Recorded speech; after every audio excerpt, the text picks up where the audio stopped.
نحمده ونصلي على رسوله الكريم اما بعد فاعوذ بالله من الشيطان الرجيم بسم الله الرحمن الرحيم رب اشرح لي صدري ويسر لي امري واحلل عقدة من لساني يفقهوا قولي. سورۃ البقرہ آیت نمبر 183 سے کتب علیکم الصیام کما کتب علی الذین من قبلکم لعلکم تتقون.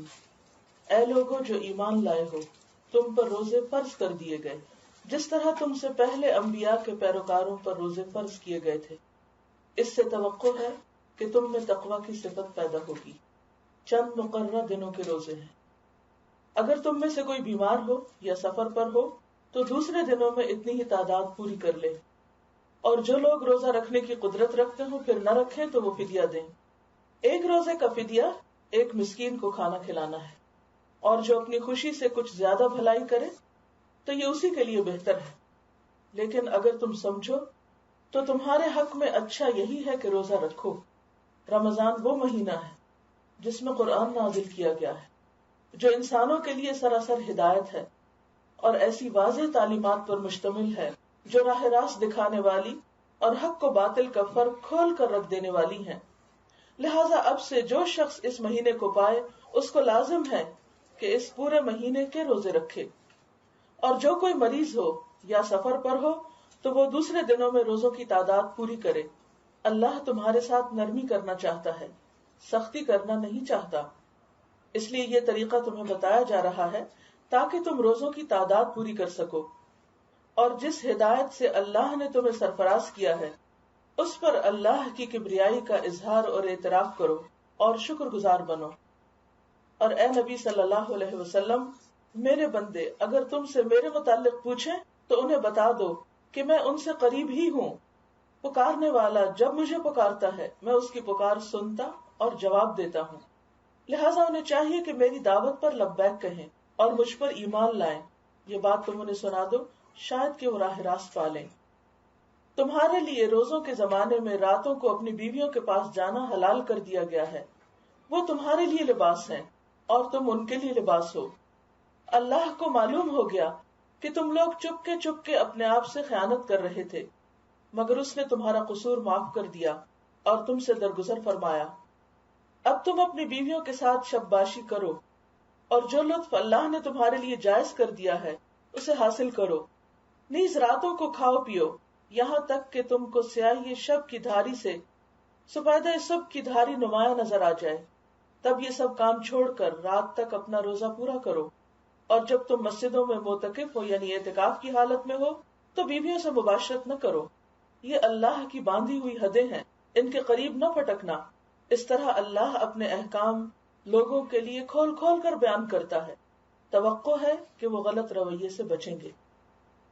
اللہ تعالیٰ کا بہت احسان ہے کہ ایک بار اس نے پھر ہمیں رمضان کے قریب پہنچا دیا، اور آج سے کچھ ہی دنوں کے بعد یہ مبارک مہینہ ہم سب پر اپنا سایہ کرنے والا ہے. یہ سراسر اللہ کا احسان، عنایت اور نوازش ہے، ورنہ ہم میں سے بہت سے لوگ ایسے بھی تھے جو پچھلے رمضان میں تو تھے مگر آج نہیں ہیں. اللہ نے ہمیں ایک اور موقع دے دیا. اب ہمارا فرض یہ بنتا ہے کہ اس موقع سے بھرپور فائدہ اٹھائیں اور پوری تیاری کے ساتھ اس مہینے میں داخل ہوں، ذہنی تیاری کے ساتھ، عملی تیاری کے ساتھ، تاکہ اس مہینے سے بھرپور فائدہ اٹھا سکیں. اس موقع پر سب سے پہلے میں نے آپ کو قرآن مجید کی آیات سنوائی ہیں اور ان کا ترجمہ بتایا ہے. قرآن مجید میں دیگر عبادات کا ذکر جا بجا ملتا ہے، لیکن رمضان سے متعلق یا روزے سے متعلق تمام تر احکامات ایک ہی جگہ مل جاتے ہیں. اللہ تعالیٰ نے ہم پر جو عبادات فرض کی ہیں ان میں سے روزے کی عبادت اپنی نوعیت کے اعتبار سے ایک خاص طرح کی عبادت ہے. بندے کا تعلق جس میں صرف اور صرف اللہ کے ساتھ ہے. صرف وہی جانتا ہے کہ کون روزے سے ہے اور کون نہیں. باقی عبادات بندوں پہ ظاہر ہو جاتی ہیں.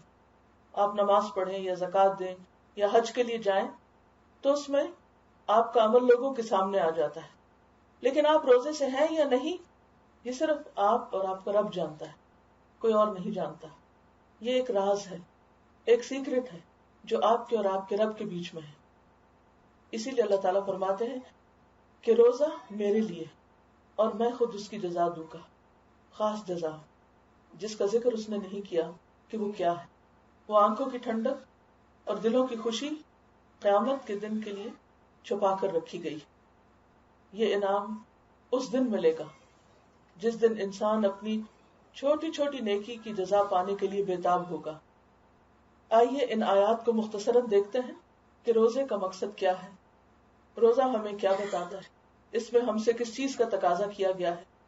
سب سے پہلے اللہ تعالیٰ فرما رہے ہیں یا ایھا الذین آمنوا، اے لوگوں جو ایمان لے آئے. ہم سب ایمان والے ہیں، ہم سب اللہ کو مانتے ہیں، اس کی کتابوں کو مانتے ہیں، اس کے رسولوں کو مانتے ہیں، آخرت کے دن کو مانتے ہیں. تو آخرت کے دن پر ایمان رکھنے والے، اللہ تعالیٰ کے احکامات کو ماننے والے، اللہ کے کسی بھی حکم کو ماننے میں کچھ بھی ہچکچاہٹ محسوس نہیں کرتے. اور جب حکم آتا ہے تو فوراً ہی لبیک پکارتے ہیں کہ اے رب تیرے ہم پر بے شمار احسانات ہیں اور تو نے ہمیں اپنی عبادت کے لیے پیدا کیا ہے، لہٰذا تو جب بھی پکارے ہم حاضر ہیں. تو قرآن مجید میں جب بھی یا ایھا الذین آمنوا کہہ کے پکارا جائے تو ہم سب کو خوشی کے ساتھ اس حکم کو سننا بھی چاہیے اور اسے قبول بھی کرنا چاہیے اور اس کے مطابق اپنا طرز عمل بھی بدل لینا چاہیے. تو فرمایا یا ایھا الذین آمنوا کتب علیکم الصیام، تم پر روزے لکھ دیے گئے، فرض کر دیے گئے، یعنی ایک فرض عبادت ہے. اور یہ صرف ہم ہی پر نہیں بلکہ کما کتب علی الذین من قبلکم، ہم سے پہلے جتنی بھی امتیں گزری، جتنے بھی انسان گزرے، ان سب پر بھی یہ عبادت فرض تھی. کیا مقصد ہے اس کے فرض کرنے کا؟ لعلکم تتقون، تاکہ تمہارے اندر تقوی پیدا ہو. اب دیکھیے کہ زندگی میں جتنے بھی سال ہماری عمر ہے اتنے ہی رمضان ہم پر گزرے. اگر کوئی 20 سال کا ہے تو اس نے 20 رمضان گزارے، کوئی 40 سال کا ہے تو 40 گزار چکا ہے، کوئی 50 سال کا ہے تو 50 رمضان اس کی زندگی میں گزر چکے ہیں. تو گویا اگر 10 سال کی عمر سے بھی اس نے ہوش سنبھالا اور روزہ رکھنا شروع کیا تو 40 مرتبہ اس کو موقع دیا گیا زندگی میں کہ وہ اپنے ایمان کی تجدید کرے اور اللہ تعالیٰ کے ساتھ اپنے تعلق کو مضبوط کرے. لیکن اگر 40 سال تک رمضان آتا اور جاتا رہا اور ایمان میں اضافہ نہیں ہوا تو ہم نے اپنا نقصان کیا. اب یہ موقع جو آ رہا ہے یہ پھر ایک اور موقع ہے تجدید ایمان کا. تجدید ایمان سے مطلب کیا ہے؟ ایمان کی افزائش اور ایمان کی مضبوطی کا، اللہ کا قرب حاصل کرنے کا، تقوی کی کیفیت پانے کا. اور تقوی اس خاص کیفیت کا نام ہے، انسان کے اندر پائے جانے والے اس خاص احساس کا نام ہے کہ جس میں انسان کو ہر جگہ، ہر وقت، ہر موقع پر اٹھتے بیٹھتے سوتے جاگتے چلتے پھرتے لین دین کرتے بات کرتے بات سنتے ہر وقت اس کے دل میں اللہ کی یاد رہتی ہے، اللہ تعالیٰ کا احساس رہتا ہے. تقویٰ وہ حالت ہے جو انسان کو غفلت سے نکالتی ہے، جو بندے اور اللہ کے درمیان ایک مضبوط تعلق پیدا کرتی ہے. اور آخر ہمارا تعلق اس سے کیوں نہ ہو؟ اسی نے تو ہم کو پیدا کیا، اسی نے ہمیں سب کچھ دیا اور اسی کی طرف ہم سب کو واپس جانا ہے. اس کے بغیر تو نہ ہمارا وجود ہے اور نہ ہمارے لیے کامیابی کا کوئی راستہ. اگر ساری مخلوق بھی ہم سے راضی ہو جائے اور وہ راضی نہیں اور وہ خوش نہیں تو ہمارے پاس کچھ بھی نہیں، ہمارے ہاتھ میں کچھ بھی نہیں. ساری دنیا کی دولت ہمیں مل جائے اور اگر وہ خوش نہیں تو ہمارے پاس کچھ بھی نہیں. ہم جو چاہیں وہ اس دنیا میں اس زندگی میں ہمیں مل جائے، لیکن اگر وہ نہ ملے جس نے ہمیں پیدا کیا تو گویا ہمیں کچھ بھی نہیں ملا. آپ دیکھیے کہ دنیا میں ماں باپ ہمیں دنیا میں لانے کا سبب بنتے ہیں. کسی ایسے بچے کے دل کی حالت پوچھیے، کسی ایسے انسان کو ٹٹول کر دیکھیے جسے یہ معلوم نہ ہو کہ اس کے ماں باپ کون ہیں. وہ ساری زندگی کس چیز میں سرگرداں رہے، اس کے پاس ڈھیروں دولت، اس کے ڈھیروں بچے ہوں، اس کے بہت چاہنے والے ہوں، لیکن اگر اس کو زندگی میں ایک سوال کا جواب نہیں ملا تو اس کے لیے ہر نعمت بیکار ہو جاتی ہے. اس کا یہ خلا کوئی چیز پر نہیں کر سکتی، اسے کوئی چیز خوشی نہیں دے سکتی، کیونکہ اسے نہیں معلوم کہ اسے کس نے جنم دیا، وہ کس کا بچہ ہے، کس کی اولاد ہے.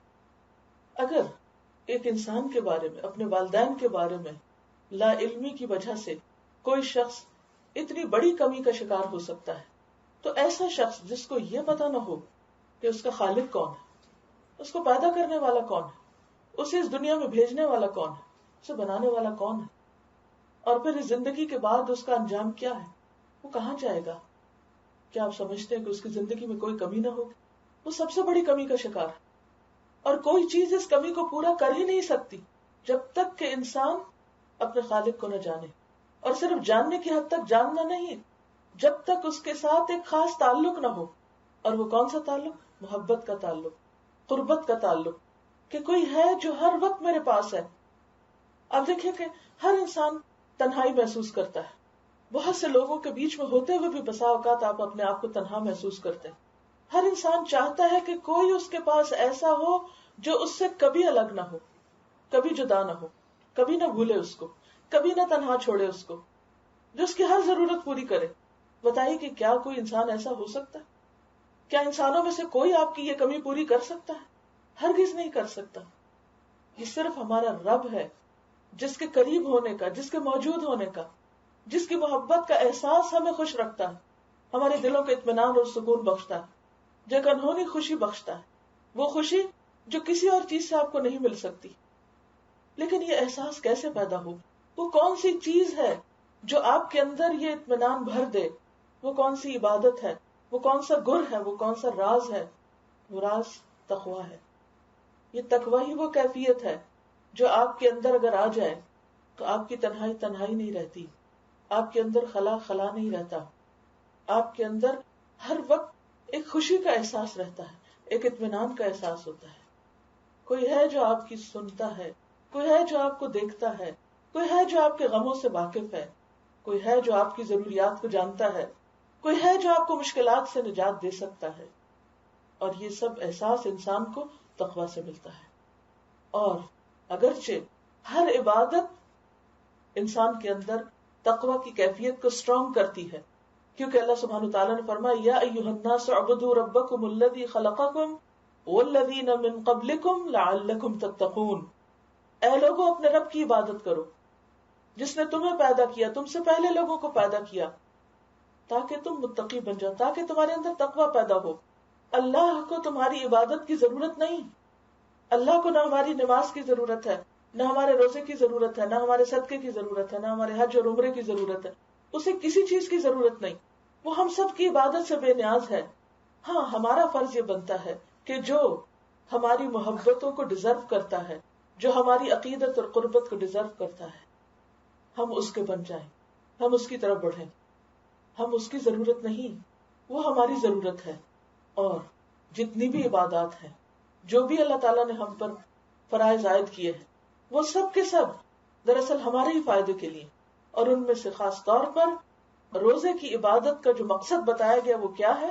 کہ تمہارے اندر تقویٰ پیدا ہو. دوسرے لفظوں میں تمہارے اندر اللہ کی قربت کا احساس پیدا ہو، تمہارے دل کی غفلت دور ہو، تمہارے دل کا میل دور ہو، تمہارے دل میں روشنی آ جائے، تمہارے دل میں خوشی آ جائے، سکون آ جائے، قرار آ جائے.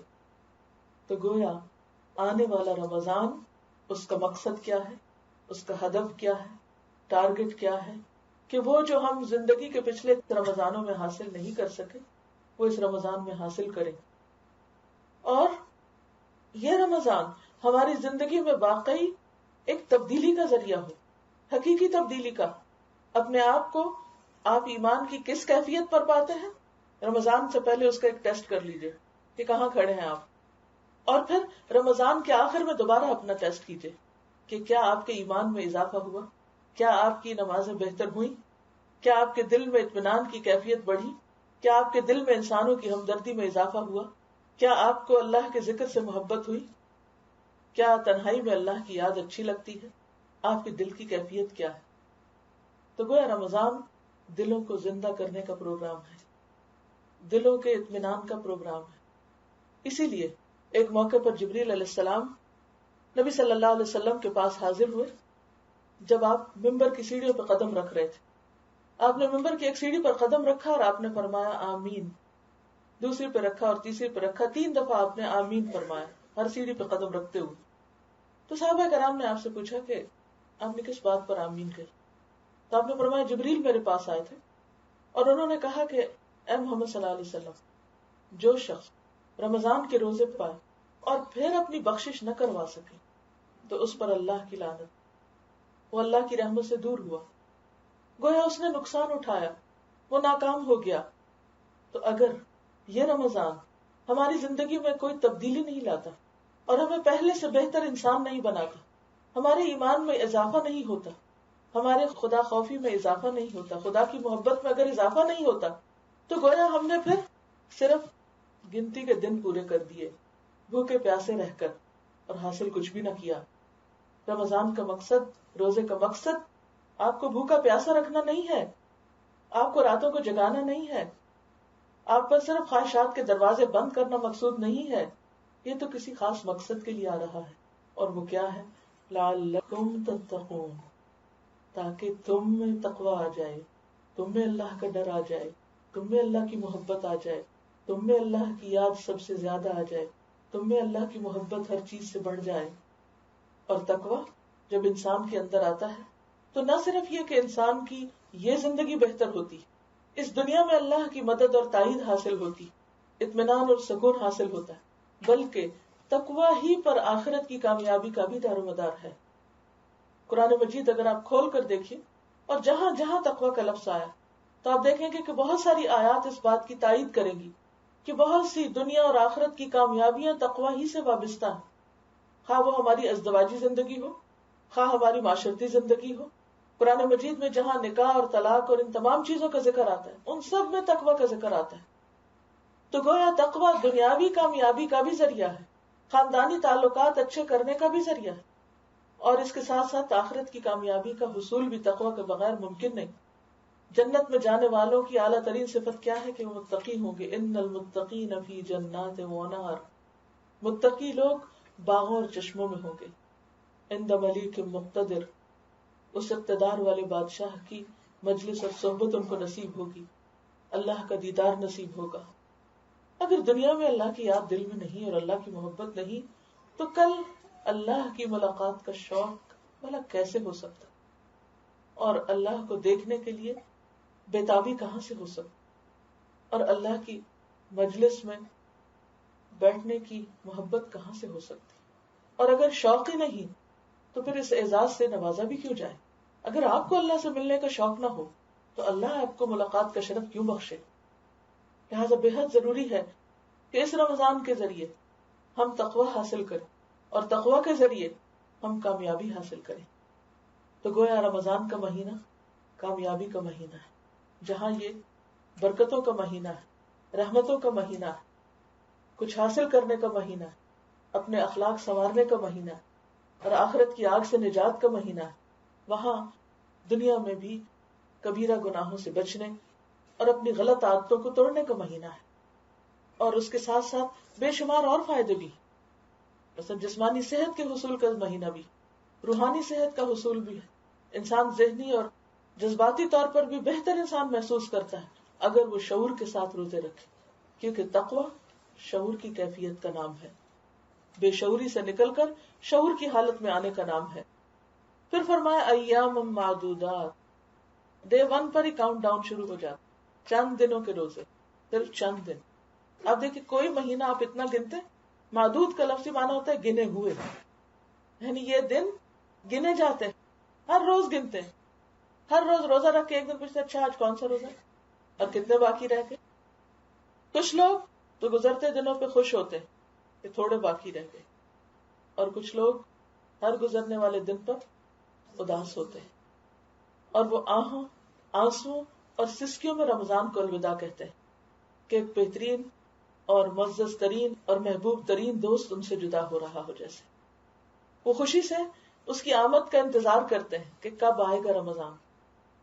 سلف صالح رمضان کی آمد کی دعائیں کیا کرتے تھے کہ یا رب تو ہمیں رمضان تک پہنچا، اور ایک ایک دن اور دن کے ایک ایک گھنٹے اور ایک ایک منٹ کو قیمتی جان کر اسے بہترین سے بہترین طریقے پر استعمال کرتے تھے، اور زیادہ سے زیادہ اس میں اللہ کے قرب کو پانے کے تمام کام کیا کرتے تھے۔ ہم شاید بہت ہی مصروف لوگ ہیں، اس لیے اپنے آپ کو جھنجھوڑ جھنجھوڑ کے یاد دلانا پڑتا ہے کہ رمضان آ رہا ہے، تیاری کر لو، اور جب تیاری کی بات بھی ہوتی ہے تو کون سی تیاری ہمارے ذہن میں ہوتی ہے؟ فاسٹنگ، فیسٹنگ کا مہینہ بن جاتا ہے. روزے کا مطلب کیا ہے؟ کھانا پینا کم کرو، اور ہمارا مقصود کیا ہو جاتا ہے؟ کھانا پینا زیادہ کر لو. رمضان میں وہ سب کچھ کھا لیتے ہیں جو عام دنوں میں بھی نہیں کھاتے، کیونکہ ہماری تیاری کھانے پینے کی تیاری ہوتی ہے کہ کہیں ہم بھوکے نہ رہ جائیں، کہیں بغیر کھائے روزہ نہ رکھا جائے. اور اگر افطار میں کوئی اچھی چیز نہ ملے تو گھر والوں پہ غصہ نکال کہ بنایا ہی کیا ہے. تو ایسا لگتا ہے بسا اوقات کے جیسے رمضان تقوی حاصل کرنے کا مہینہ نہیں بلکہ خواہشات پوری کرنے کا مہینہ ہے. جبکہ رمضان کی ٹریننگ کیا ہے؟ خواہشات سے دور رہنے کا طریقہ جاننے کا ذریعہ. یعنی رمضان کیا ہے؟ خواہشات سے دور رہنے اور خواہشات کو کنٹرول کرنے اور ضبط نفس اور سیلف کنٹرول حاصل کرنے کا مہینہ. پھر اللہ تعالیٰ نے کچھ رخصتیں بھی دی. فمن کان منکم مریضا او علی سفر فعدۃ من ایام اخر، کہ جو بیمار ہو یا مسافر ہو دوسرے دنوں میں گنتی پوری کر لے. اور یہ پہلی آیت تھی جو نازل ہوئی، لہذا ابتداء میں فوری طور پر سب پہ روزے فرض نہیں کیے گئے. اس وقت تھوڑی سی چھوٹ بھی دی گئی کہ جو لوگ استطاعت رکھتے بھی ہوں اور پھر روزہ نہ رکھے وہ فدیہ دے دے، مسکین کا ایک کھانا. اور جو خوشی سے نیکی کرے تو اس کے لیے بہتر ہے، یعنی 2 کھانے بھی دے سکتا ہے. وَأَن تَصُومُوا خَيْرٌ لَكُمْ، پھر ساتھ ہی کہہ دیا گیا کہ روزہ رکھو تو زیادہ اچھا ہے. ان کنتم تعلمون، اگر تمہیں معلوم ہو کہ روزے کا ثواب کتنا ہے، فائدہ کیا ہے. پھر رمضان کی اہمیت بتائی گئی کہ رمضان کی خاص خصوصیت کیا ہے کہ اس میں قرآن نازل ہوا. شہر رمضان الذی انزل فیہ القرآن، رمضان وہ مہینہ ہے جس میں قرآن اتارا گیا. کہاں سے اتارا گیا؟ ابن عباس کہتے ہیں کہ لوح محفوظ سے بیت العزت میں اتارا گیا. بیت العزت کیا ہے؟ پہلے آسمان میں ایک سیکرڈ پلیس، ایک معزز جگہ جہاں نازل ہونے سے پہلے پورے کا پورا اتار دیا گیا تھا. پھر رمضان ہی میں لیلۃ القدر ایسی رات ہے کہ جس میں نبی صلی اللہ علیہ وسلم پر قرآن مجید نازل کیا گیا. انا انزلناہ فی لیلۃ القدر وما ادراک ما لیلۃ القدر لیلۃ القدر خیر من الف شہر، تم کیا جانو کہ لیلۃ القدر کیا ہے؟ لیلۃ القدر 1000 مہینوں سے بہتر رات ہے. تنزل الملائکۃ والروح فیہا، جس میں فرشتے اور روح امین اترتے ہیں. من کل امر، اللہ کا ہر حکم لے کر. سلام، وہ رات سراسر سلامتی کی رات ہے. سلام ہی حتی مطلع الفجر، اور فجر طلوع ہونے تک اس رات کی برکتیں اور سلامتی اور رحمتیں اترتی رہتی ہیں. تو گویا رمضان میں جو خاص کام ہوا وہ کیا ہے؟ قرآن کے اترنے کا. اور پھر نبی صلی اللہ علیہ وسلم کو گویا رسالت بھی اسی مہینے میں ملی. قرآن آپ پر اترا، آپ کو رسول بنایا گیا. 2 بڑی فتوحات مسلمانوں کو اسی مہینے میں حاصل ہوئی. کون کون سی؟ جنگ بدر اور فتح مکہ. پھر اسی طرح کچھ لوگوں کی وفات بھی اسی مہینے میں ہوئی. جنگ بدر ہی کے سال حضرت رقیہ جو آپ صلی اللہ علیہ وسلم کی صاحبزادی تھی ان کی وفات ہوئی. حضرت خدیجہ کی وفات اسی مہینے میں ہوئی. حضرت فاطمہ کی وفات اسی مہینے میں. حضرت عباس جو آپ کے چچا تھے وہ بھی رمضان میں وفات ہوئے. حضرت علی رضی اللہ تعالیٰ عنہ بھی اور حضرت عائشہ رضی اللہ تعالیٰ عنہا بھی. ان سب کی وفات رمضان کے مہینے میں ہوئی. لیکن ان سب چیزوں میں جو اہم ترین کام ہوا اس مہینے میں وہ کیا ہے کہ اس میں قرآن نازل کیا گیا. قرآن کیا ہے؟ ہدی للناس، لوگوں کے لیے ہدایت کا ذریعہ. لیکن ہمارے لیے کیا ہے؟ ہمارا کیا تعلق ہے قرآن سے؟ ہم کیا کرتے ہیں؟ اس ثواب کمانے کا ذریعہ، بس صرف دنیا کی برکت حاصل کرنے کا ذریعہ، جن بگانے کا ذریعہ، تعویذ بنانے کا ذریعہ. جبکہ قرآن کیا ہے؟ ہدی للناس، تمام انسانیت کے لیے ہدایت کا ذریعہ، رہنمائی کا ذریعہ، گائیڈنس. وبینات من الہدی والفرقان، اور دوبارہ پھر یہی کہا گیا کہ جو راہ راست دکھانے والی نشانیاں ہیں اس میں آیات بینات ہیں، اور حق اور باطل کا فرق کھول کر رکھ دینے والی کتاب. فمن شاہد منکم الشہر فلیصم، جو یہ مہینہ پائے اسے چاہیے کہ روزے رکھے. تو اس آیت سے کیا پتہ چلتا ہے کہ روزہ فرض عبادت ہے. ہم سب پر روزہ فرض ہے. ہاں، کس کے لیے اجازت اور رخصت ہے؟ ومن کان مریضا، جو کوئی بیمار ہو. کیسا بیمار؟ کہ جس کی بیماری ایسی بیماری ہو کہ روزہ رکھ کر وہ مزید بڑھ جائے، یعنی بیماری میں اضافہ ہو جائے. اگرچہ روزہ بہت سی بیماریوں کا علاج بھی ہے. روزہ کیا ہے؟ بیماریوں کا علاج ہے. اور اس میں آپ دیکھیں کہ اب بہت کچھ لکھا گیا ہے اس کے بارے میں کہ روزے کی حالت میں یا رمضان میں کون کون سی بیماریاں اور کتنی بیماریاں جو ہیں وہ ان کا علاج ہوتا ہے.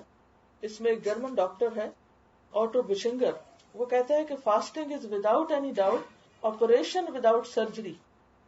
کیا ہے؟ آپریشن وداؤٹ سرجری، یعنی آپ کے جسم کو کاٹے بغیر اس کی سرجری ہو جاتی ہے اور بہت سی چیزوں کا علاج ہو جاتا ہے. 100,000 پلس ڈیزیز اس سے کیور ہوتی ہیں اندر کی، جن کو خود بھی انسان کو نہیں پتا ہوتا. وہ کہتے ہیں کہ اس سے فاسٹنگ جو ہے وہ انسان کو کلین بھی کرتی ہے، ریجوینیٹ کرتی ہے، ریجنریٹ کرتی ہے. انسان کے جو مائنڈ، باڈی اور سول، ان سب کو اکٹھا کیور کر رہی ہوتی. یعنی کچھ چیزیں تو ایسی ہوتی ہیں نا کہ آپ کرتے ہیں تو مثلاً آپ کے جسم کو صحت ہو رہی ہوتی ہے، آپ دوا کھاتے ہیں تو آپ کے جسم کو فائدہ ہوتا ہے، آپ قرآن پڑھتے ہیں تو آپ کی روح کو فائدہ ہوتا ہے، قرآن شفا ہے، اگرچہ جسم کو بھی فائدہ دیتا ہے وہ، یعنی جسمانی بیماریاں بھی اس سے دور ہوتی ہیں. اسی طرح کچھ چیزیں آپ کر رہے ہوتے ہیں تو آپ کو جذباتی طور پر یا ذہنی طور پر کچھ آسودگی حاصل ہو جاتی. لیکن رمضان ایک ایسا مہینہ ہے کہ جس میں جسم، روح اور دل اور دماغ یہ سارے کے سارے بیک وقت کیور ہو رہے ہوتے ہیں. ان سب کو اکٹھے ایک شفا مل رہی ہوتی اور یہ رمضان کے بغیر نہیں ہو سکتا. لیکن اگر کسی کی بیماری ایسی ہوگی کہ بیماریوں کی نوعیت میں بھی فرق ہے نا، ہزاروں بیماریاں تو روزے کی حالت میں درست ہوتی ہیں، لیکن کچھ بیماریاں ایسی ہیں کہ جو بڑھ بھی سکتی یا اس میں اتنی کمزوری ہوتی ہے انسان کو کہ انسان روزہ نہیں رکھ سکتا. لہذا اللہ تعالیٰ نے رخصت دے دی کہ جب ٹھیک ہو جاؤ تو بعد میں رکھ لینا.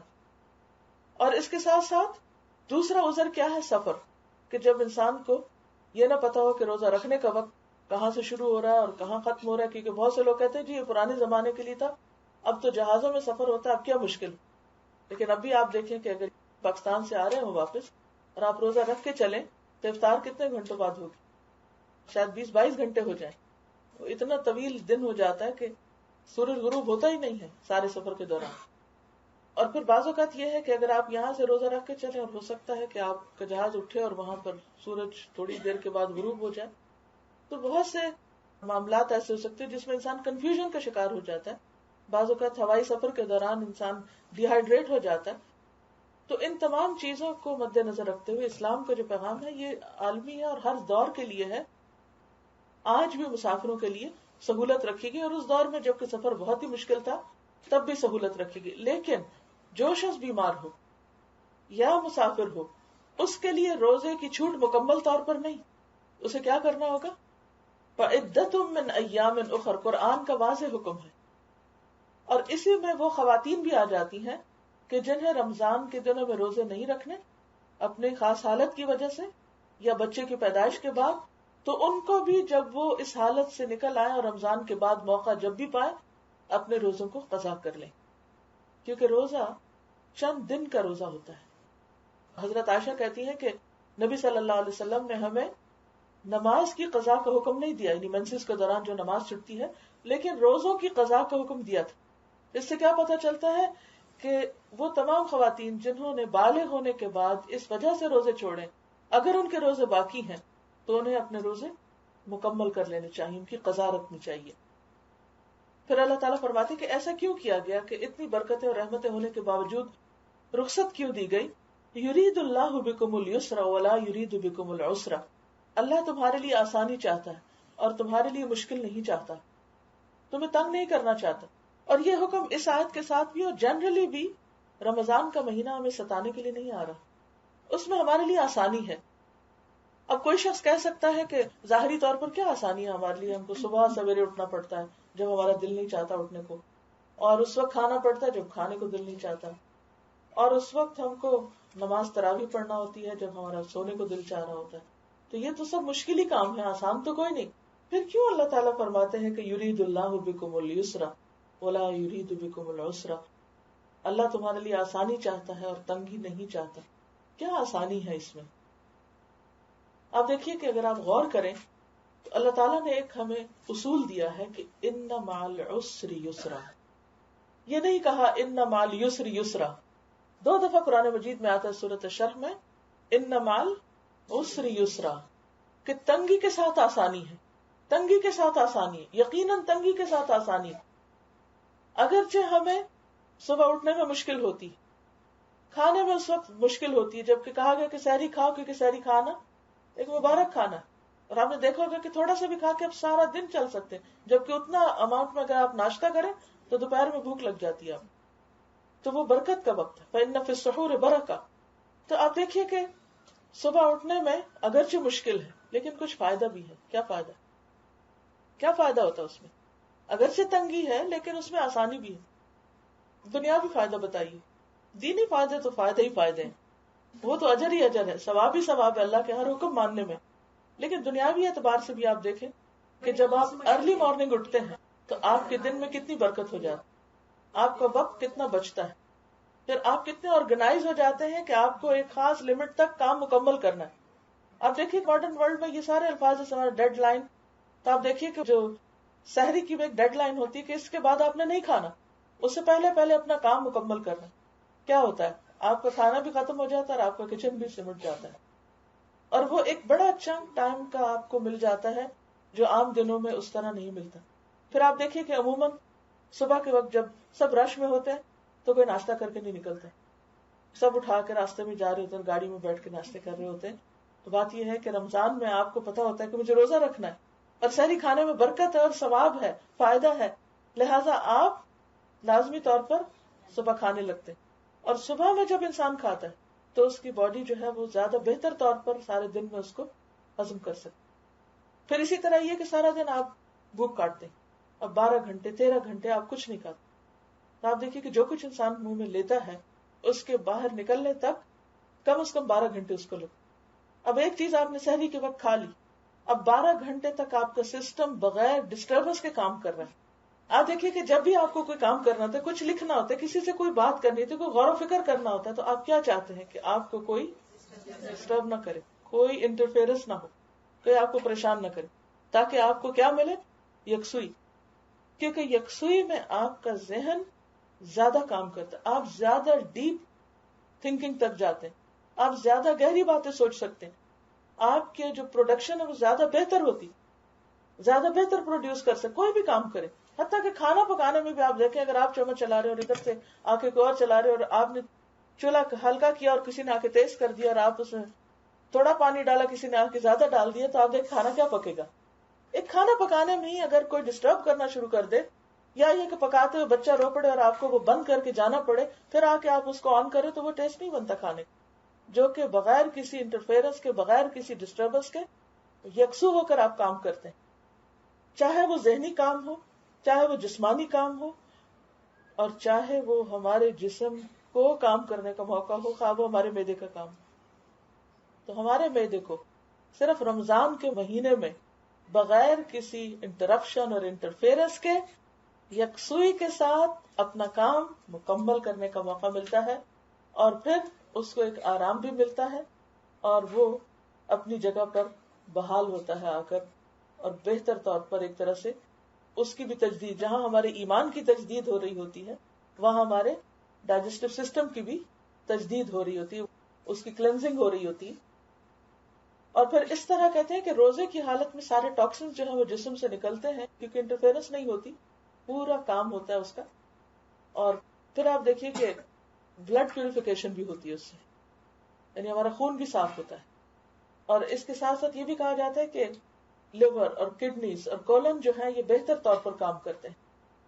ہر سیل کی صفائی ہوتی، یعنی تھورو صفائی. اور ہم دیکھا ہوگا کہ اگر کلینرز جو بھی کام کرتے ہیں وہ عموماً اس وقت میں کرنا چاہتے ہیں کہ جب کوئی بھی ڈسٹربنس نہ ہو، کیونکہ اگر کوئی کلیننگ کا کام کر رہا ہو اور بیچ میں سے لوگ آ رہے ہو جا رہے ہیں تو کیا ہوتا ہے، کیسی صفائی ہوتی. چلو ان کو چھوڑیے، آپ اپنے گھر میں ہی دیکھیے کہ اگر آپ صفائی کر رہے ہیں اور کوئی آ رہا ہے اور کوئی جا رہا ہے تو آپ اریٹیٹ ہوتے ہیں کہ کیا ہو رہا ہے، کہ میں کام نہیں کر سکتا. تو اسی طرح آپ کے جسم کے ایک ایک سیل کی کلیننگ ہو رہی ہوتی.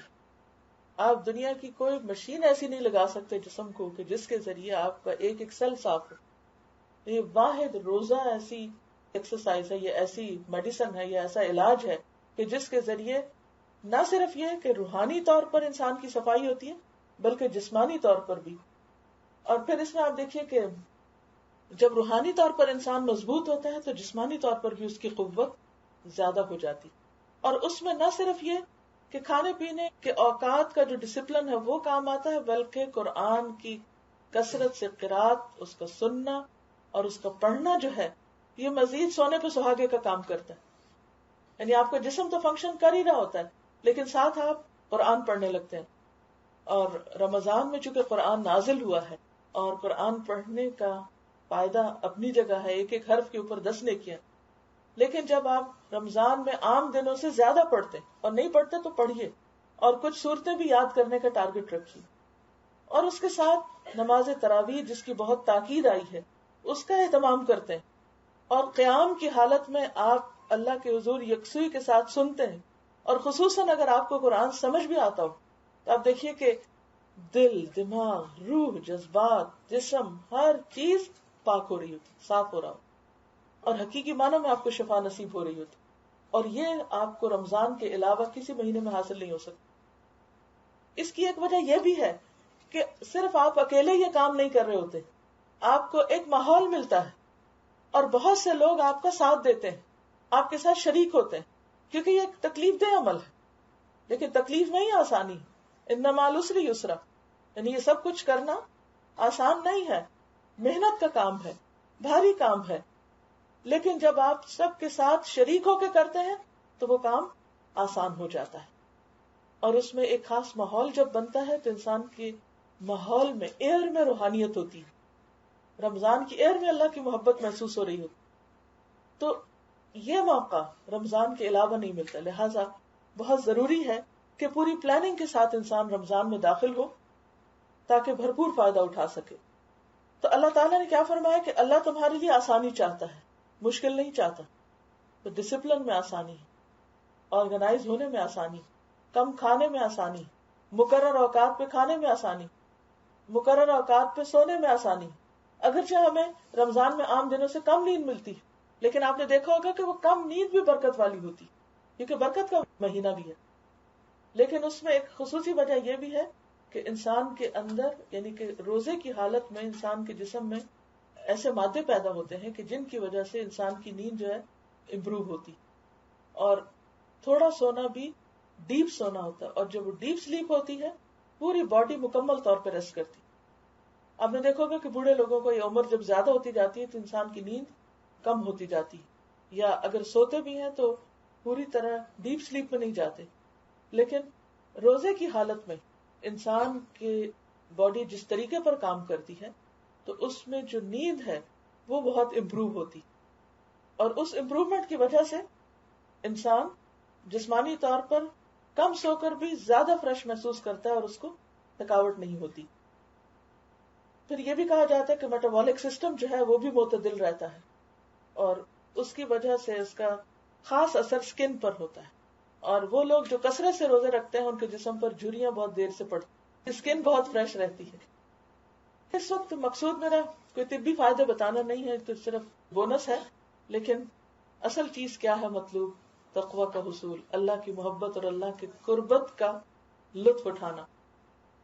پھر فرمایا وَلِتُكْمِلُوا الْعِدَّةَ، گنتی پوری کرنے پہ خاص توجہ دلائی گئی. گنتی پوری کرو، گنتی پوری. اس کا مطلب یہ ہے کہ اس میں بھی کوئی خاص حکمت ہے اگرچہ ہمیں نہ معلوم ہو، لیکن سال میں 29 یا 30 دنوں کے روزے رکھنا ہی ضروری ہے.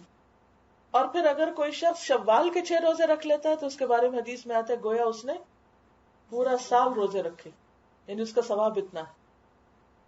اور اگر آپ دیکھیں کہ اس طرح 36 روزے ہو جاتے ہیں، یعنی 30 رمضان کے روزے اور 6 شوال کے، ٹوٹل کیا ہوئے 360. اور اسلامی کیلنڈر کے دن کتنے ہوتے ہیں 360. اس کا مطلب یہ کہ آپ نے گویا ایوریج ہر 10 ڈیز میں ایک روزہ، یعنی ہر عشرے میں ایک روزہ آپ. تو گویا 10 دن کے اندر جو آپ کے اندر ایک جسمانی اور روحانی طور پر ڈسٹربنس ہوتی ہے اس کو وہ ایک روزہ جو ہے وہ کافی ہو جاتا ہے. اگرچہ یہ سارے ایک ہی سیٹ میں اکٹھے رکھے جاتے ہیں لیکن ان کا جو اثر ہے وہ لانگ لاسٹنگ ہوتا ہے، تک کہ 11 مہینے کے بعد ہم پھر ڈرین ہو کر ہماری بیٹری اتنی لو ہو چکی ہوتی ہے کہ اسے پھر دوبارہ چینج کرنے کی ضرورت ہوتی ہے یا ریچارج کرنے کی ضرورت ہوتی ہے. جیسے کسی بھی بیٹری کی ضرورت ہوتی ہے، ریفیول کرنے کی اپنے آپ کو ضرورت ہوتی، تو رمضان کا مہینہ آ کر ہمیں دوبارہ سے وہ انرجی دیتا ہے. پھر فرمایا وَلِتُكَبِّرُ اللَّهَ عَلَى مَا هَدَاكُمْ، اور تاکہ تم اللہ کی بڑائی بیان کرو اس پر جو اس نے تم کو ہدایت دی. کس چیز کی ہدایت؟ کہ یہ روزے رکھنے کا طریقہ اور سلیقہ سکھایا اور اس کا سارا ڈسپلن بتا دیا کہ جب رمضان ختم ہوتا ہے تو کیا ہوتا ہے. اس دن رمضان کے اختتام پر انعام ملتا ہے، عید آتی، اور عید کی خاص عبادت یا ذکر کیا ہے؟ تکبیرات پڑھنا. اچھا وہ بھی ایک ریچول نہیں ہے. جب ہم صبح ہی سویرے پڑھنا شروع کر دیتے ہیں اللہ اکبر لا الہ الا اللہ واللہ اکبر، یعنی رمضان ختم ہوا اور ہم نے خوب اللہ کی بڑائی بیان کرنی شروع کر دی.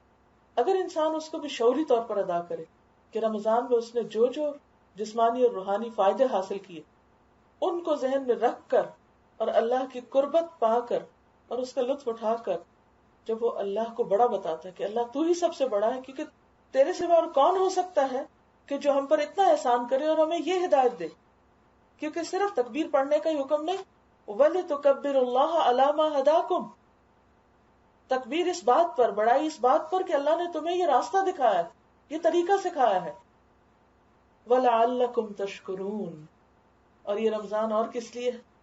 شکر کی ادائیگی کے لیے، تاکہ تم شکر ادا کرو. کس بات پر شکر؟ کس چیز کا شکر؟ ایک تو ہدایت پر شکر، اور یہ موقع ملنے پر شکر، رمضان کے مل جانے پر شکر کہ اللہ شکر کہ تو نے اس دن تک پہنچا دیا. اور اس کے علاوہ اب دیکھیے کہ عام طور پر جب ہمیں بہت سی نعمتیں ملی ہوتی ہیں نا تو ہم پھر بھی روتے رہتے ہیں، ہم شکوے ہی کرتے رہتے ہیں، ہمیں شکر نہیں آتا. اگر ایک دن میں جو کچھ ہم کھاتے ہیں وہ سارے کی لسٹ تو کبھی بنائیں کہ کتنا کچھ کھا لیتے. صرف ایک لقمہ جو لیتے ہیں اس کے اندر کتنے انگریڈینٹس ہوتے ہیں، کیا کچھ ملغوبہ بنایا ہوا ہوتا ہے جو بھی ہم کھا رہے ہوتے ہیں. اب دیکھیے کہ اتنا کچھ کھانے کے باوجود بھی دل سے شکر ادا نہیں ہوتا، اور نہ ہی کچھ کھا کے خوشی ہوتی. بس کھا لیتے ہیں، ٹھیک ہے بھوک لگی تھی کھا لیا، کسی نے یاد رہا تو الحمدللہ کہہ دیا، نہیں تو نہ سے کیا ہوا، کھاتے ہیں نا، سبھی کھاتے ہیں. لیکن اگر آپ غور کریں تو آپ دیکھیں گے کہ جب انسان سارا دن بھوک کاٹنے کے بعد افطار کرتا ہے، پانی کا گھونٹ پیتا ہے یا کھجور کھاتا ہے، تو اس وقت الحمدللہ ادا ہوتا ہے. کیسا ہوتا ہے؟ شدید پیاس کے بعد جب پانی ملتا ہے تو واقعی خوشی ہوتی ہے. نبی صلی اللہ علیہ وسلم نے فرمایا للصائم فرحتان، روزہ دار کے لیے دو خوشیاں.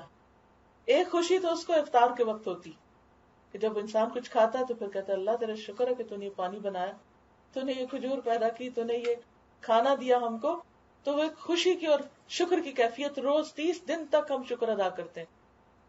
اور خصوصاً وہ لوگ جن کو روزہ بہت لگتا ہے، سمجھ آ جاتی ہے کہ بھوک کیا چیز.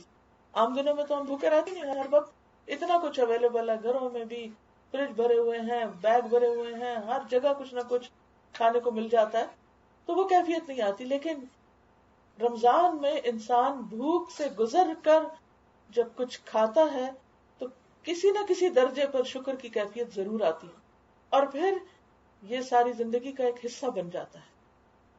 تو گویا روزہ انسان میں صرف تقوی ہی نہیں، صرف اللہ کی بڑائی کا احساس ہی نہیں، شکر کی کیفیت بھی پیدا کرتا ہے.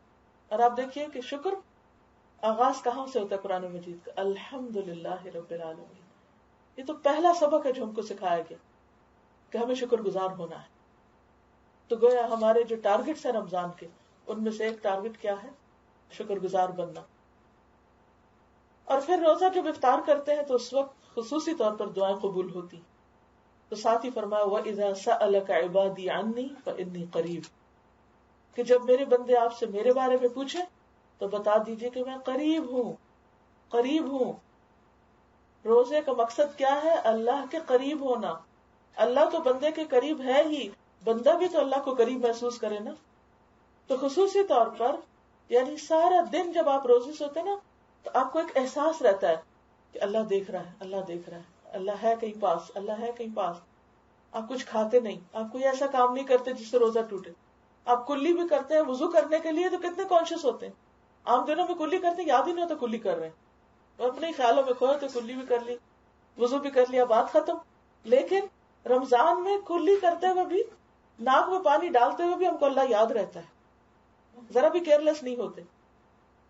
تو یہ سب کچھ کیا احساس دلاتا ہے ہم کو ہر وقت اللہ کے قریب ہونے کا. تو اللہ تعالیٰ فرماتے ہیں ہاں میں قریب ہوں. خصوصی طور پر کن بندوں کے قریب؟ جو اللہ کی اطاعت میں وقت گزارتے. آپ دیکھیے کہ مثلا نماز میں اللہ کی عبادت آپ کرتے ہیں نا تو چند منٹ کے لیے کرتے ہیں، پھر آپ نماز سے باہر آ جاتے ہیں. قرآن پڑھتے ہیں چند منٹ کے لیے یا گھنٹے کے لیے، پھر اس کے بعد آپ کوئٹ کر دیتے ہیں. لیکن روزہ کانسٹنٹلی 12-13 گھنٹے مسلسل عبادت عبادت عبادت عبادت. آپ کئی گھنٹے تک عبادت ہی کی کیفیت میں رہتے ہیں، اور یہ آپ کو روزے میں ہی نصیب ہوتا ہے. صدقہ خیرات کرتے ہیں تو 1 سیکنڈ لگتا ہے کچھ نکال کے کسی کو دینے میں، بات ختم. یہ ایک طویل ترین عبادت کی کیفیت ہوتی ہے جس میں سب سے زیادہ انسان کو اللہ کا قرب نصیب ہوتا ہے. تو پھر جب انسان اللہ کو قریب پاتا ہے تو مایوس نہیں ہوتا. زندگی سے مایوسی نکل جاتی ہے، زندگی کی مشکلات آسان ہونے لگتی ہیں، غم دور ہونے لگتے ہیں، کیونکہ آپ کو پتا ہے کہ کوئی ہے جو آپ کی ٹیک کیئر کر سکتا ہے. یہ انسان ہے جو دھوکہ دے جاتے ہیں، جو بے وفائی کرتے ہیں، جو ساتھ چھوڑ جاتے ہیں، لیکن اللہ ہر وقت آپ کے ساتھ ہے. اور وہ خود آپ کو بتا رہا ہے وَإِذَا سَأَلَكَ عِبَادِي عَنِّي فَإِنِّي قَرِيبٌ. اور اے نبی صلی اللہ علیہ وسلم، میرے بندے اگر تم سے میرے متعلق پوچھیں کہ ہمارا رب کہاں ہے، کیسے پکارے اس کو، زور سے پکارے، آہستہ پکارے، کہاں پکارے، تو انہیں بتا دو کہ میں ان سے قریب ہی ہوں. کسی بھی وقت پکار سکتے ہیں، کسی اپوائنٹمنٹ کی ضرورت نہیں، کسی اجازت کی ضرورت نہیں کہ کال کریں یا نہ کریں، کوئی نمبر نہیں چاہیے، نمبر بھولے گا بھی نہیں، کھوئے گا بھی نہیں، کچھ دیر نہیں لگتی. قریب، چپ کے پکارو، دل ہی دل میں پکارو، بول کے پکارو، بلند آواز سے پکارو، رو کے پکارو، ہنس کے پکارو، جیسے چاہو پکارو. پکار کے تو دیکھو.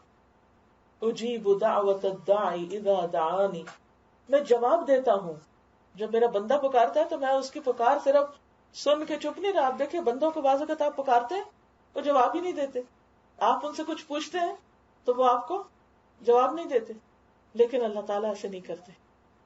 اجیب دعوت الداعی اذا دعانی، میں جواب دیتا ہوں پکارنے والے کی پکار کا جب بھی مجھے پکارتا ہے. چاہے وہ آدھی رات کو پکارے، اس وقت تو زیادہ سنتا ہوں، بلکہ جب سارے لوگ سو رہے ہوتے ہیں انسان کچھ نہیں سنتے. بعض اوقات ایسا ہوتا ہے نا کہ بیماری کی وجہ سے آپ کی طبیعت خراب ہوتی، آہیں بھر رہے ہوتے ہیں، کرا رہے ہوتے ہیں، ساتھ سوئے ہوئے کو پتہ نہیں ہوتا آپ پہ کیا گزر. آپ کو اس کو جگانا، اٹھانا، ہلانا پڑتا ہے کہ دیکھو میرے پہ کیا گزر رہی. اللہ تعالیٰ کے لیے ایسی کوئی مشکل نہیں، نہ اس کو جگانا پڑتا ہے. لا تأخذہ سنۃ ولا نوم، نہ اسے نیند آتی نہ اسے اونگ آتی ہے. انسانوں کو پکارنے کے لیے آپ کو بولنا پڑتا ہے، منہ سے الفاظ اونچے بولنے پڑتے ہیں یا پھر لکھنا پڑتا ہے، لیکن اللہ کو پکارنے کے لیے تو لب بھی نہ ہلائیں، دل ہی دل میں اللہ سے بات کریں، تب بھی وہ سن لیتا ہے.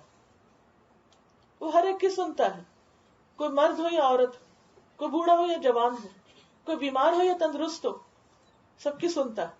قرآن مجید میں ایک خاتون جو اپنے شوہر کی شکایت لے کر نبی صلی اللہ علیہ وسلم کے پاس آئیں تو اللہ تعالیٰ ان کے بارے میں فرماتے قد سمع اللہ قول التی تجادلک فی زوجہا وتشتکی الی اللہ واللہ یسمع تحاورکما.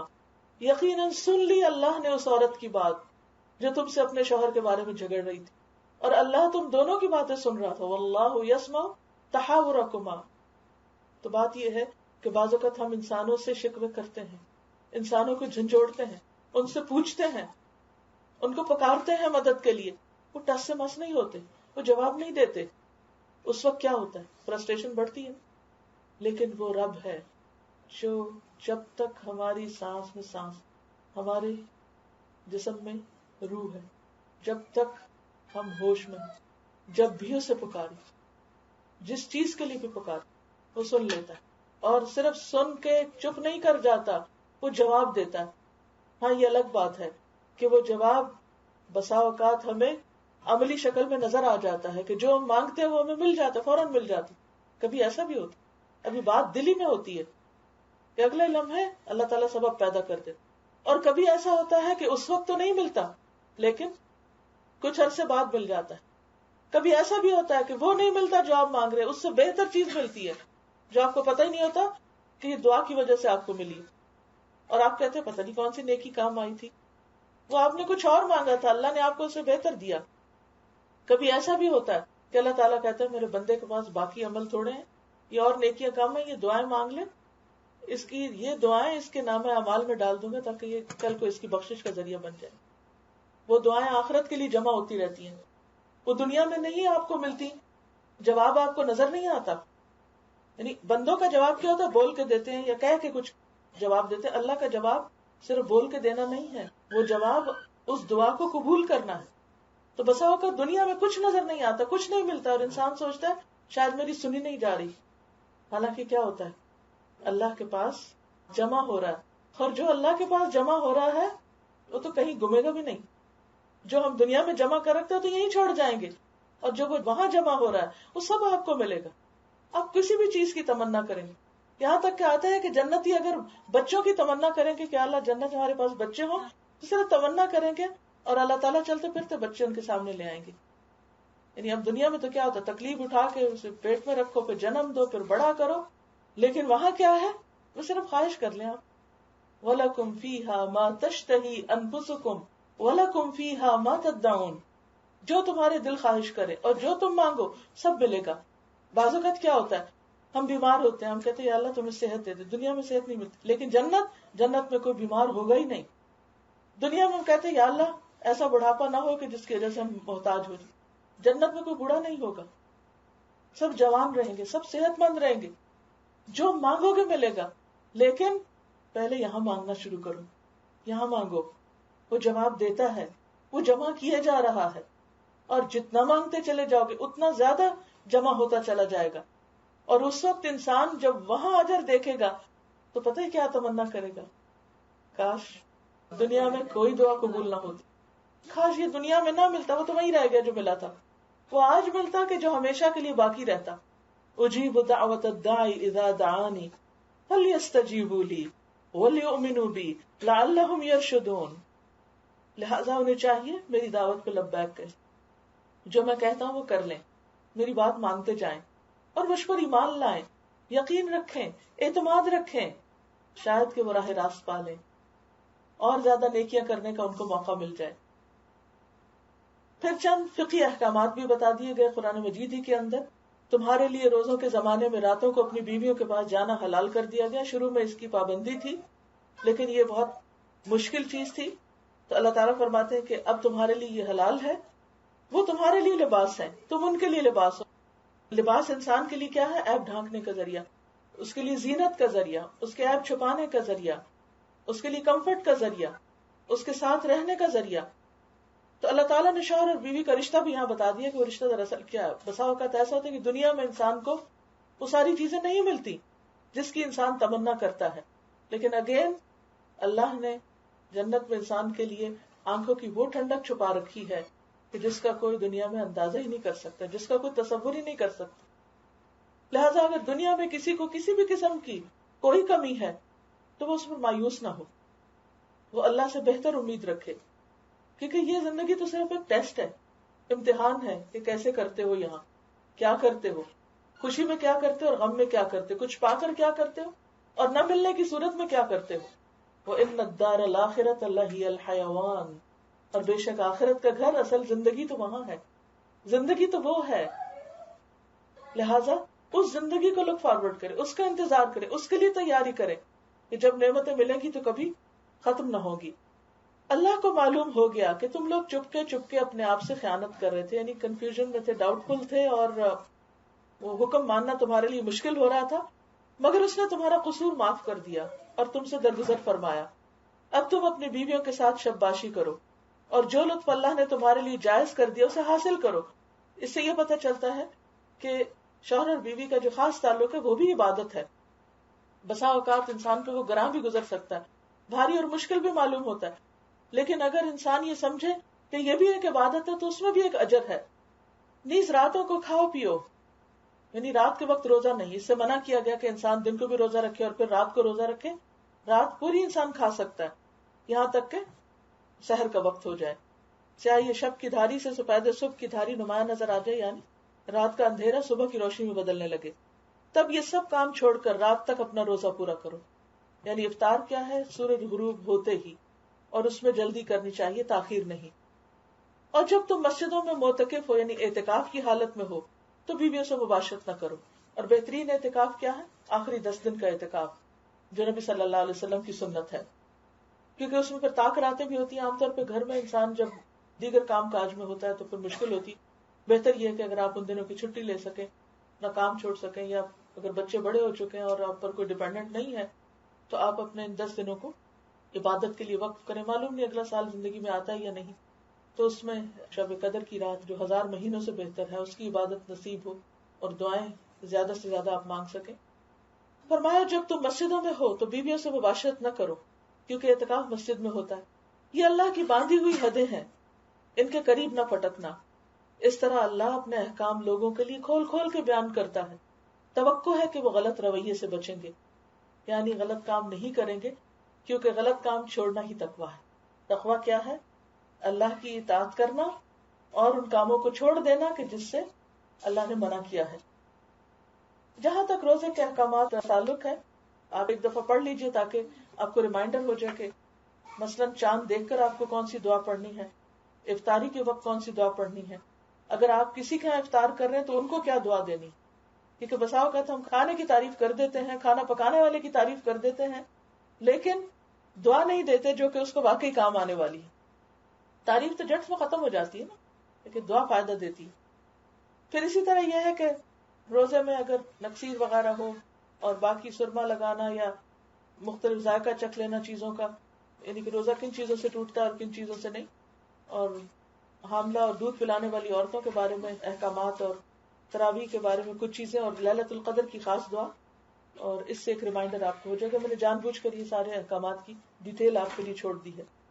صرف چند چیزوں کے بارے میں توجہ آپ کی دلانا چاہوں گی کہ رمضان میں تراویح کا خاص طور پر اہتمام کیجیے، یعنی عام نمازیں بھی وقت پر ادا کیجیے، کیونکہ نماز جو ہے وہ اللہ کے قرب کا ذریعہ ہے. اور روزہ ہم کس لیے رکھ رہے ہیں؟ کہ اللہ کا قرب نصیب ہو.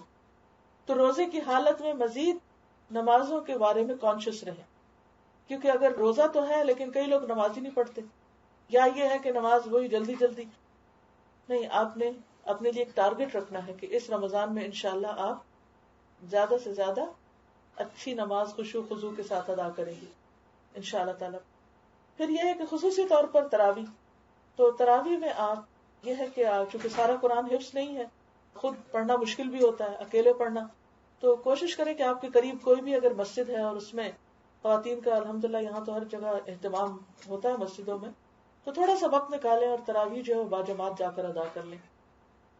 اور یاد رکھیے تراویح جو ہے یہ آپ رات کے اول حصے میں بھی پڑھ سکتے ہیں، پچھلے حصے میں بھی، تہجد کے وقت بھی، کیونکہ سحری کے وقت میں خاص طور پر دعائیں قبول ہوتی ہیں. تو اگر آپ ساری اکٹھی نہ پڑھ سکے رات کو سونے سے پہلے تو آپ آدھی آدھی بھی بانٹ سکتے ہیں، لیکن بسا اوقات مسجد میں تو صرف رات کے پہلے حصے میں ہی یہ نوافل ادا ہوتے ہیں. اس کے بارے میں حدیث ہے صحیح مسلم کی، نبی صلی اللہ علیہ وسلم نے فرمایا فرض نماز کے بعد افضل نماز رات کی نماز ہے، یعنی تہجد کی نماز. تو خواہ رات کے پہلے حصے میں پڑھیں یا پچھلے حصے میں پڑھیں، زیادہ افضل تو پچھلے حصے میں پڑھنا ہے، لیکن جو بھی آپ کو میسر ہو. اور پھر چونکہ رمضان میں قرآن نازل ہوا ہے تو کوشش کریں کہ قیام کی حالت میں ایک پورا قرآن جو ہے وہ آپ سن سکیں، اور وہ تراویح میں ہی ہو سکتا ہے. لہٰذا جہاں بھی آپ شروع کریں وہیں پر مکمل کریں. کچھ لوگوں کی عادت ہوتی ہے ایک دن ایک مسجد چلے گئے، دوسرے دن دوسری چلے گئے، تیسرے دن تیسرے، اور اس سے کیا ہوتا ہے کہ قرآن مکمل نہیں ہوتا. ایک جگہ ذہن بنائیں اور وہاں اول سے آخر تک مکمل کریں، الا یہ کہ کوئی مجبوری ہو، تاکہ وہ پورا ایک سیکوینس کے ساتھ آپ کا چلے. جن دنوں میں آپ کو نماز نہیں پڑھنا، کوشش کریں کہ اتنا حصہ آپ کسی ٹیپ سے یا کسی کیسٹ وغیرہ سے سن کر اس کو مکمل کر لیں، تاکہ ایک پورے قرآن کی لسننگ مکمل ہو جائے. تراویح کے علاوہ آپ یہ بھی کر سکتے ہیں کہ سحری اور افطاری کے وقت قرآن پاک کی لسننگ کریں، اور اس کے لیے آپ ابھی سے قرآن پاک کی تلاوت کا کوئی سیٹ جو ہے وہ لے کر ٹیپ ریکارڈر وغیرہ اپنے کچن میں پہلے سے فکس کر لیں. اگر بیٹری ڈالنی ہے یا وائر اس کی چھوٹی ہے، کنیکشن لگانا ہے، جو کچھ کرنا ہے پہلے سے ہی کر لیں. ایسا نہ ہو کہ جب رمضان شروع ہو جائے تو آدھا تو صرف آپ کو تیاری میں گزر جائے اور باقی آدھے میں پھر آپ قرآن مکمل نہ کر سکیں. تو آپ دیکھیے کہ ایک سپارے پڑھنے کی جو مدت ہوتی ہے عموماً آدھے گھنٹے سے 40 منٹ ہوتی. اگر آپ ہر روز تھوڑا صبح اور تھوڑا شام آپ سن لیں تو آپ دیکھیں گے کہ پورا قرآن پاک مکمل ہوگا. اسی طرح فہم القرآن کے نام سے جو 2 گھنٹے پر مشتمل ایک سی ڈی ہے، کیسٹ ہے، وہ بھی آپ ایسے کر سکتے ہیں کہ 1 گھنٹہ صبح اور 1 گھنٹہ شام سن کر ترجمے کے ساتھ آپ اپنا قرآن پاک مکمل کر لیں. نبی صلی اللہ علیہ وسلم کا طریقہ کیا تھا کہ رمضان میں آپ جبریل علیہ السلام کے ساتھ دورہ کیا کرتے تھے. تو جو لوگ بھی روزانہ 1 سپارے کا ترجمہ سننا چاہیں، آن لائن بھی پروگرام ہوگا جہاں جہاں بھی آپ کے لیے میسر ہو. لیکن میک اے پوائنٹ کہ رمضان میں 1 دفعہ پورا ترجمے سے بھی گزرنا ہے، چاہے آپ اپنی گاڑی میں سنیں، چاہے آپ یہاں پر آن کیمپس آ کے سنیں، یا کسی بھی مسجد میں ہو رہا ہے. تو الحمدللہ آپ خوش قسمت ہے کہ ہر طریقے سے آپ کے لیے فیسلٹی موجود ہے. اگر آپ الہدا کی ویب سائٹ پہ جائیں تو آپ کو ڈیٹیل میں سارے پروگرام ملیں گے، نہ صرف یہ کہ یہاں کے لیے بلکہ UK کے لیے بھی اور دیگر ممالک کے لیے بھی مختلف اوقات میں اس پروگرام کو ریلے کرنے کی سہولت رکھی گئی. پھر آپ دیکھیے کہ قرآن چونکہ شفا ہے، قرآن پاک میں آتا ہے یا ایھا الناس قد جاءکم موعظۃ من ربکم وشفاء لما فی الصدور.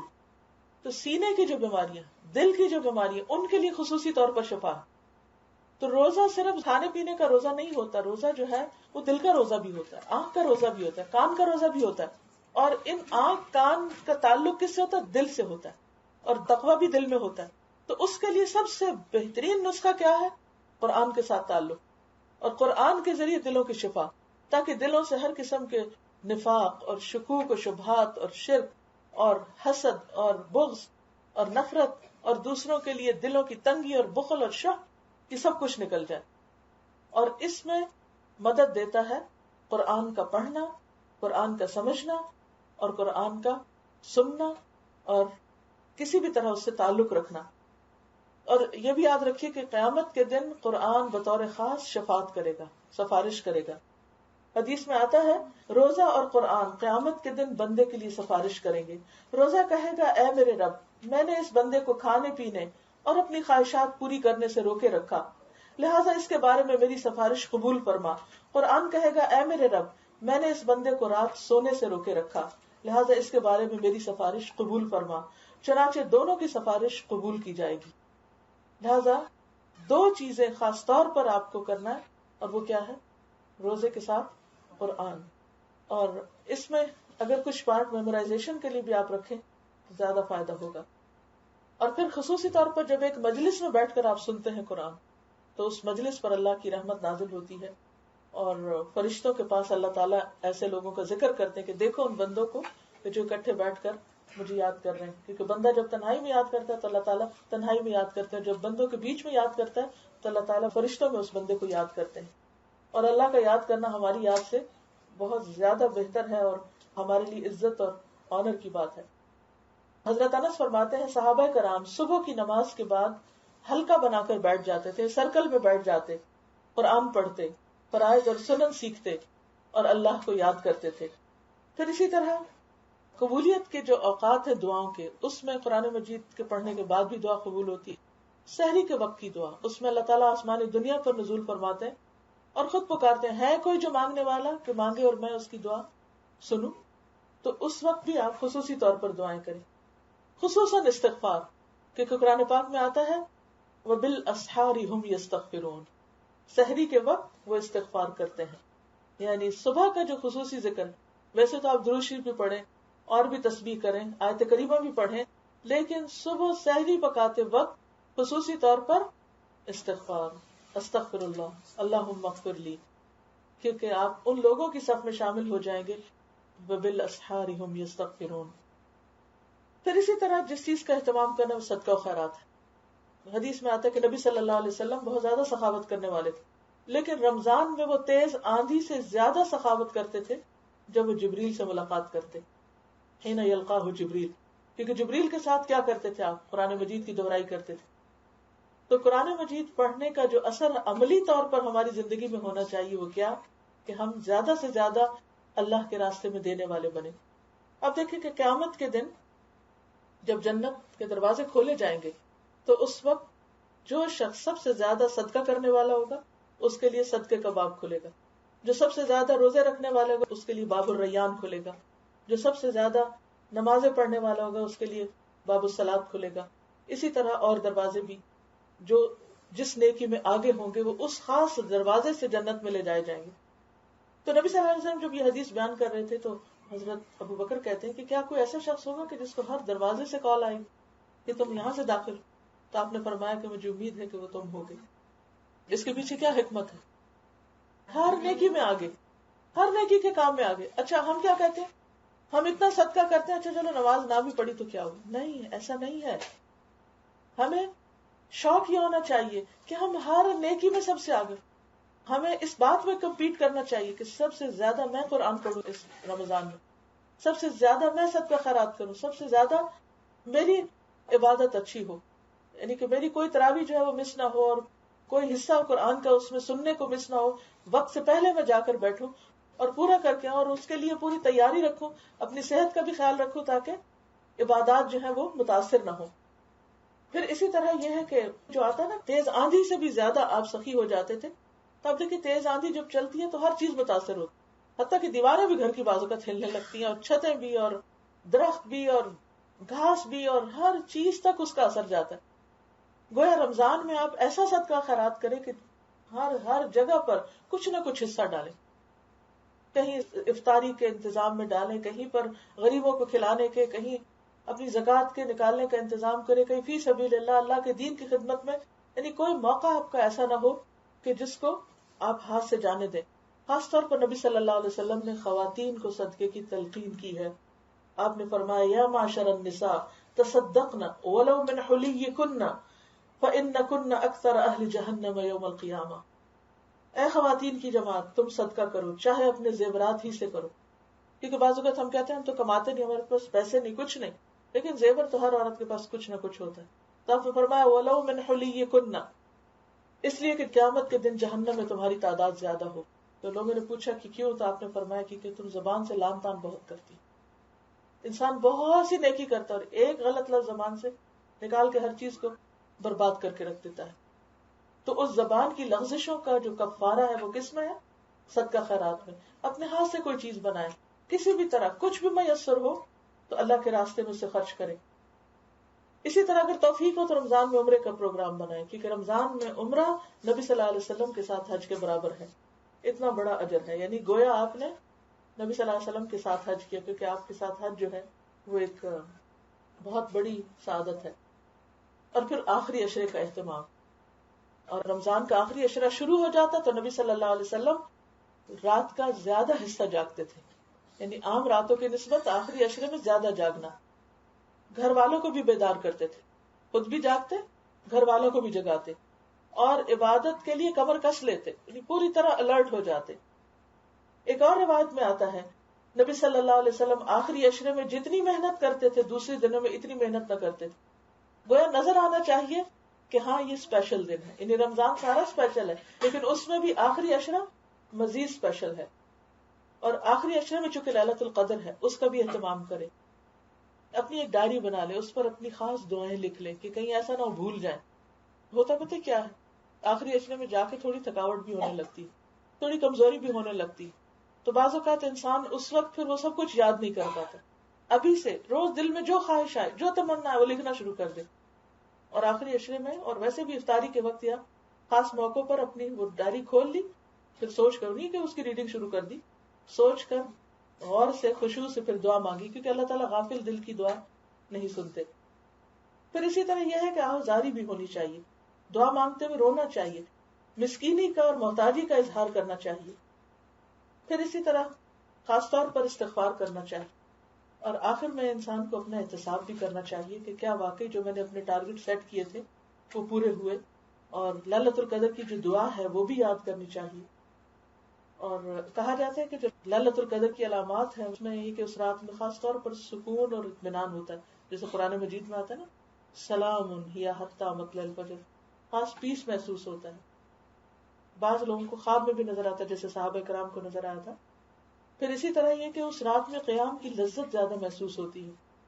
اسی طرح ایک حدیث میں آتا ہے کہ اخبرنا رسول اللہ صلی اللہ علیہ وسلم منہا تطلع یومئذ یعنی الشمس لا شعاع لها، کہ سورج اس دن بہت دھیما سا طلوع ہوتا ہے، اس کی شعاعیں نہیں ہوتی تیز. یعنی وہ اس کی علامات میں سے ایک علامت ہے. لیکن اگر یہ علامتیں نہ بھی نظر آئیں تو آپ کنٹینیو کریں اپنی عبادت. اور پھر یہ کہ رمضان ختم ہونے سے پہلے صدقہ فطر کی ادائیگی کر لیں. پھر اسی طرح یہ ہے کہ رشتہ داروں کے ساتھ صلہ رحمی کا مہینہ ہے. خصوصی طور پہ ان کو تحفے تحائف دینے کا، ان کو کال کرنے کا اگر یہاں نہیں، یا ان تک کچھ نہ کچھ ضرور پہنچائیں. یعنی ہم عام مناسبتوں سے بھی تحفے دیتے رہتے ہیں، لیکن رمضان کی مناسبت سے بھی کچھ نہ کچھ ایسی چیز ان کو ضرور دے کہ جس سے ان کا دل خوش ہو، کیونکہ یہ رشتوں کو جوڑنے کا مہینہ بھی ہے. اور پھر یہ کہ ہمسایوں کا خیال رکھیں، بچوں کو بھی خاص توجہ دیں اور ان کو بھی رمضان کے پروگراموں میں شریک رکھیں. یہ نہیں کہ ان کے صرف ہوم ورک اور ان کے اسکول اور ان کی اپنی ہی ایک دنیا ہو اور آپ ایک الگ دنیا میں جا رہے ہوں. رمضان سے پہلے بچوں کو لے کر بیٹھیں اور ان کو رمضان سے متعلق احادیث بتائیں. احادیث انگلش میں بھی کتابیں موجود ہیں، ان میں سے کوئی کتاب لے لیں، یا جو آج لیکچر میں نے آپ کو بتایا اس کے مختصر نوٹس جو ہیں آپ اپنی زبان میں ان کو بتائیں، اور انہیں بتائیں کہ یہ مہینہ ہمارے لیے کتنا اسپیشل مہینہ ہے. صرف ان کو نہیں بتائیں، ان کے ذریعے ان کے اسکول میں جائیں، اور اس مہینے میں ان کے لیے بھی اس مناسبت سے کچھ خصوصی گفٹ کا اہتمام کرے کہ جس میں کوئی اچھی کتاب ہو سکتی ہے، کیسٹ ہو سکتی ہے، کوئی ڈیٹس وغیرہ ہو سکتی ہیں، تو جس سے ایک سوسائٹی کے اندر رمضان اویئرنیس کریٹ ہو. اور اس کا آغاز اپنے گھر سے کریں، یعنی بچوں سے آغاز کر کے. پھر اسی طرح یہ ہے کہ بچوں سے صدقہ کروائیں. جب آپ مسجد جائیں یا جہاں بھی ایسی جگہ جہاں ممکن ہو، بچوں کے ہاتھ سے دلوائیں، چاہے کھانے کی چیز ہو چاہے پیسے ہو، تاکہ ان کو صدقہ خیرات کرنے کی عادت پڑے. تراویح میں ساتھ لے جائیں، دن کو تھوڑا سا سلا دیں تاکہ رات کو وہ تراویح میں جانے کے قابل ہوں. اور اسی طرح یہ ہے کہ خصوصی طور پر ویکینڈ میں خصوصی اہتمام کریں. پھر بچوں کے ہاتھ سے آپ ہمسایوں کے گھر افطار وغیرہ بھیجیں یا جہاں بھی. پھر اسی طرح یہ ہے کہ کچھ نہ کچھ ان کو خاص چیزیں یا قرآن کے کچھ پورشنز ان کو پڑھ کے سنائیں رمضان میں.